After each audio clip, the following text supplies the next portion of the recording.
નમસ્કાર કલમ યુદ્ધ સમાચારની સાથે હું છું આપની સાથે પાયલ બામભણિયા। તો જોઈએ આજના મહત્વના સમાચારમાં। સ્માર્ટ મીટર પ્રોજેક્ટ કેન્સલ કરવા તથા દિલ્હી પંજાબની જેમ જ ગુજરાતમાં પણ માસિક 300 યુનિટ વીજળી મફત આપવા બાબત સ્માર્ટ મીટરો લગાવવાનું શરૂ કરાતા ઠેર ઠેર લોકોનો રોષ ભભૂકી ઉઠ્યો છે। વડોદરા, સુરત, સુરેન્દ્રનગર સહિતના અનેક સ્થળોએ લોકોએ સ્વયંભૂ સ્માર્ટ મીટરોનો વિરોધ શરૂ કરી દીધો છે। આમ આદમી પાર્ટી ગુજરાતના લોકો સાથે અડીખમ ઊભી રહેશે। જે પરિવારો ટૂંકી આવકમાં ગુજરાન ચલાવે છે, ઘણીવાર તો ઉધાર ઉછીના કરી અને બે બિલ પેનલ્ટી સાથે સામટા ભરે છે, એ પ્રીપેડ કેવી રીતે રિચાર્જ કરશે? જો પૈસા નહીં હોય તો અધરાત પતી ગયેલું વીજ મીટર પ્રીપેડ કનેક્શન ફરી કેવી રીતે રિચાર્જ કરી અને બાળકો, ઘરડા કે બીમારોને સાચવશે? આ સ્માર્ટ મીટરનું ગતકડું બંધ થવું જ જોઈએ। જો સ્માર્ટ મીટર પડતા મૂકવાની ગુજરાત સરકાર તાત્કાલિક જાહેરાત નહીં કરે તો આમ આદમી પાર્ટી આવનારા દિવસોમાં ગલી મહોલ્લાઓમાં જઈ અને લોકોને વીજળીમાં ચાલતી ઉઘાડી લૂંટ બાબતે જાગૃત કરશે। આ બાબતે આપ ગંભીરતાથી વિચારો અને અન્ય રાજ્યોની જેમ ગુજરાતની ફિક્સ પે, કોન્ટ્રાક્ટર નોકરીની આવક કે સામાન્ય આવક ધરાવતા પરિવારો જેમાં સરકાર રેશનનું અનાજ આપે છે એવા 34 લાખ જેટલા પરિવારોનો પણ સમાવેશ થાય છે।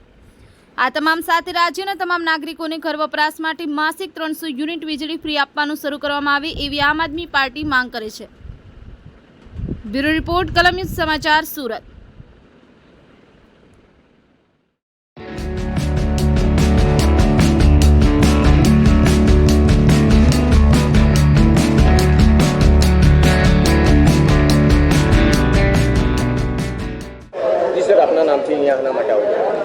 હું ધર્મેશ ભંડેરી, પૂર્વ વિપક્ષ નેતા, સુરત મહાનગરપાલિકા, આમ આદમી પાર્ટી, સુરત શહેર।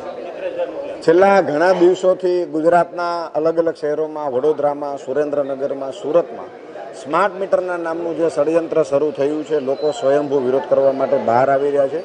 આમ આદમી પાર્ટી પણ લોકોના વચ્ચે જઈ, લોકોની સોસાયટીઓમાં, મહોલ્લાઓમાં, શેરીઓમાં જઈ આના અભિપ્રાય મેળવી રહી છે, લોકોની સાથે ઊભી છે। આમ આદમી પાર્ટી પણ એનો સ્માર્ટ મીટરના ષડયંત્રનો વિરોધ કરે છે।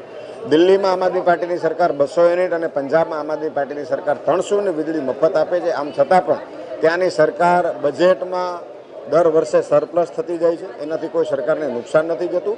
જો દિલ્હીમાં અને પંજાબમાં આમ આદમી પાર્ટીની સરકાર 200-300 યુનિટ વીજળી મફત આપી શકતી હોય તો ગુજરાતમાં ભારતીય જનતા પાર્ટીની કહેવાતી વિકાસના બણગા ફૂંકતી સરકાર અહીંયાના નાગરિકોને મૂળભૂત સુવિધાઓ સરળતાથી કેમ આપી શકતી નથી? લોકોને સરળતાથી સારું જીવન કેમ આપી શકતી નથી? સરકારનું કામ હોય છે નાગરિકોના જીવનને સરળ બનાવવું। સરકારનું કામ છે નાગરિકોના જીવનને એમની પ્રાથમિક સુવિધાઓ સરળતા સાથે આપવી।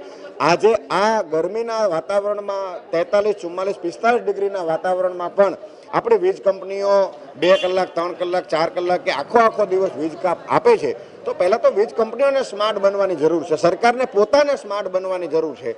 અને જો સરકાર પોતે સ્માર્ટ બની જશે, વીજ કંપનીઓ સ્માર્ટ બની જશે તો સ્માર્ટ મીટરની જરૂરિયાત નહીં રહે। સ્માર્ટ મીટરના નામે અગાઉ રિચાર્જ કરવાની જે વાત છે એ તદ્દન ખોટી છે। જે નાગરિકે પોતે વીજ કનેક્શન લીધું છે એને ઓલરેડી પહેલાં પોતે ડિપોઝિટ ભરેલી જ છે, જેથી કરીને જો એ બિલ ન ભરે તો સરકારે ડિપોઝિટમાંથી પૈસા જપ્ત કરી શકે। જો પહેલેથી જ ડિપોઝિટ ભરેલી છે નાગરિકે તો ફરીથી પ્રીપેડ તરીકે રિચાર્જ કરવાની જરૂરિયાત શા માટે? આ કરોડો, અબજો રૂપિયા ભારતીય જનતા પાર્ટી પ્રાઇવેટ કંપનીઓના માધ્યમથી ઊભા કરવા માંગે છે। પોતાની મળતિયાની જે કંપની છે મીટર